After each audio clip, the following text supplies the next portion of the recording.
Hi, this is Ruth Theresa with One Inspiring Woman, and today we are talking about numerology and staying in our own balance.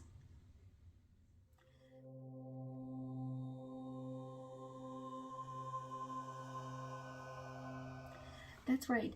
I found this in numerology not too long ago, and I thought this was really amazing because a lot of times what we're really looking for is kind of like how to stay in balance. And this was one of those like, wow, I never thought of it in this way. So when we stay in balance, we are more likely to achieve our goals and our aspirations, find a mate, find a great relationship, and be the person we really want to be. So it's kind of like, yay, on all fronts. So let's talk about like how to find your balance number. And the best way to do it is the name that you were given at birth, your first, middle, last name. If you have 2 middle names or 3 middle names or 5 middle names, it doesn't really matter. Or if you only have a first name and a last name, it doesn't matter. Take those initials and on the chart beneath you, you will be able to find out kind of like what the numbers are. So if you're an A, it's a 1, B is a 2, C is a 3,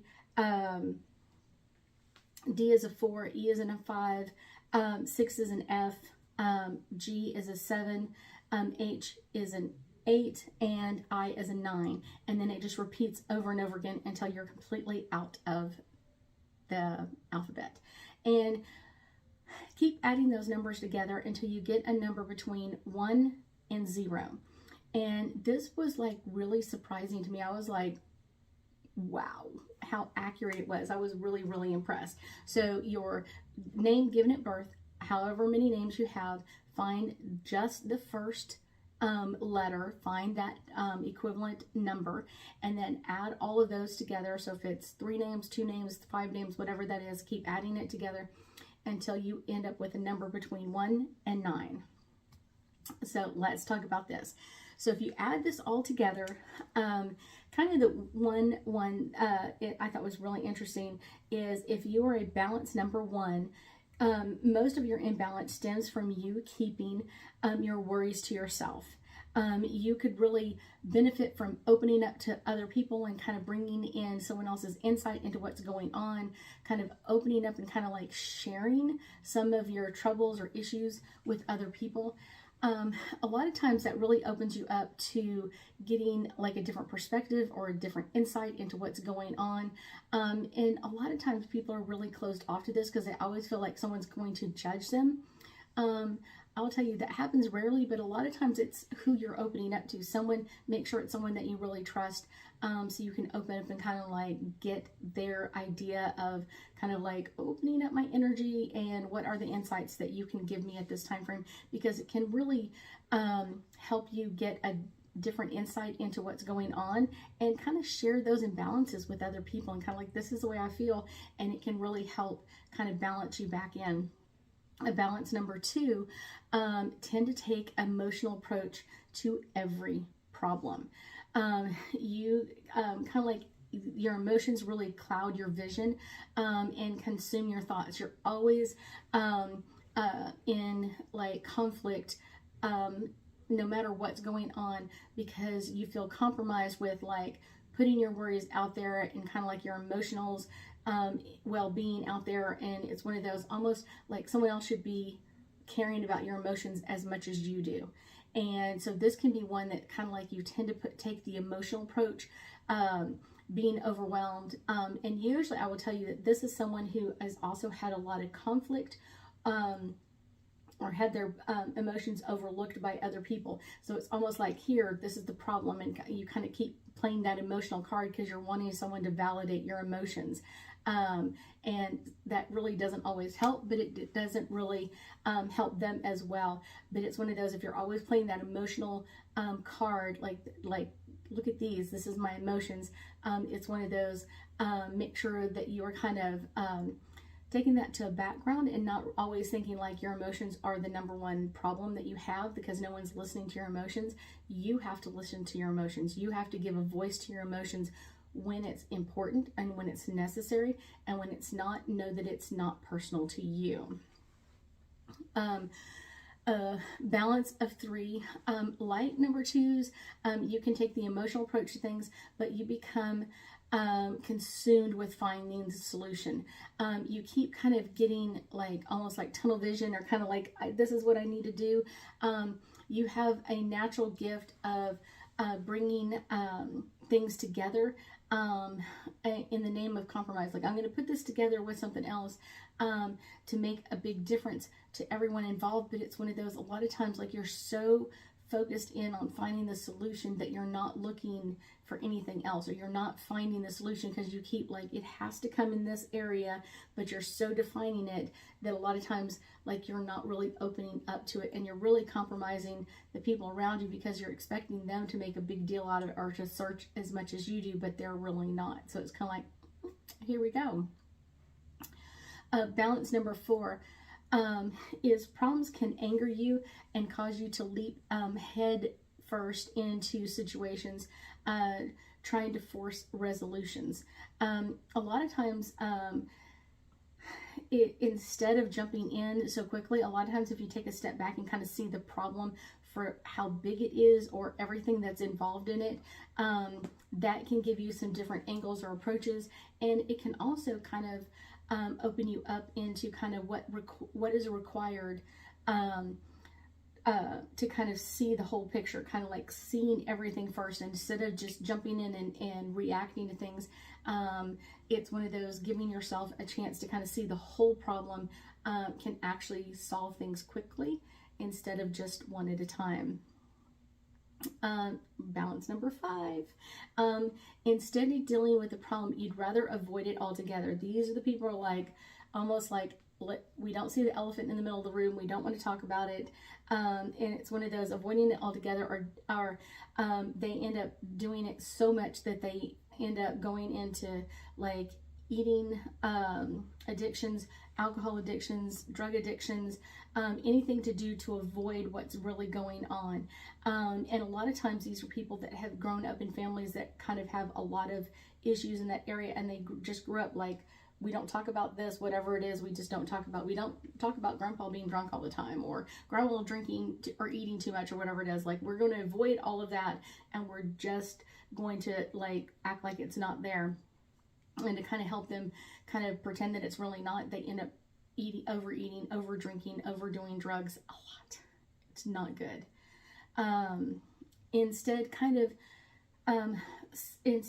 look in like some solutions. What are some solutions of talking about it, things, or talking about it, and just even understanding like other people can have different thoughts or ideas or emotions over something than I do, and not everybody has to be on the same page, but we do have to be able to talk about it together.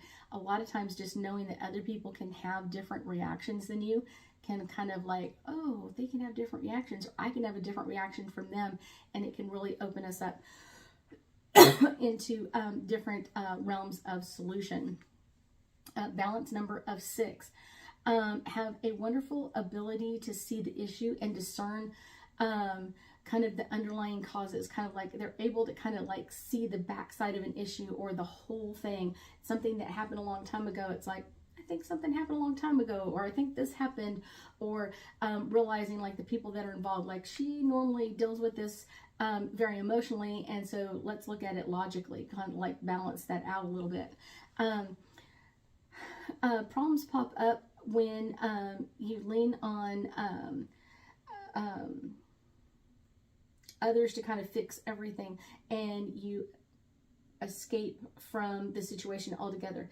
Avoiding imbalances is not the way to go at it. So a balance number 6. These are people that have a wonderful way of kind of like looking at different layers of a problem or situation and kind of going to the root of it really quickly. And a lot of times they have like a great insight that we're like, where did you get that from? And a lot of times they're analyzing the people that are having the issue or the problem that's going on or whatever else, and they've already kind of thought through some interesting solutions. And this could really help people settle and kind of look for new solutions for things. When you're dealing with the number 6, it's kind of like they come up with stuff and you're like, How'd you know that? Even sixes, a lot of times, like, they look so much at the root of the problem, but they're not looking at what's right on the surface. So getting different perspectives can be very helpful when you're dealing with different balancing issues. For number sixes, I will say, helping yourself, kind of looking at the situation, not only in what happened a long time ago, but what's happening now, and everything in between can give you a great, great insight. Balance number 7. This person is really in touch with their kind of their emotional side, and kind of tend to take an emotional approach to problems, but they also have a problem of like analyzing situations, or trying to solve the problem only by analyzing it. So it's kind of like they're putting their emotions out there, but they're really not solving the problem with emotions. They really have to be able to put their analytical brain into gear and kind of find some different solutions. Using your analytic side can really help you balance your emotional side, because it's one of those, they open up with emotions and then they kind of go to the analytical side. But it's one of those, a lot of times it's like bringing them both together. Bring your analytic side in the beginning when your emotions are out there, and then kind of bring your emotions into your analytic side at the end. So kind of finding the balance in that energy can really help you bring it all together. Let's go to a balance number 8. Yes, balance number 8. Being a part of what is out of balance can stem into a powerful like solution. It's one of those, number 8s always feel like they're out of balance constantly. They always feel like they're out of balance a little bit. They're kind of not completely understanding what's going on. When you become more in balance, it's easier for you to kind of get opinions from other people and finding new solutions. If you're kind of always looking to kind of find the imbalance in everybody else, it's one of those, you need to be looking inside of yourself. Balance number 9. You possess the ability to see the big picture of the problem, while kind of really easily kind of connecting to other people's empathetic side.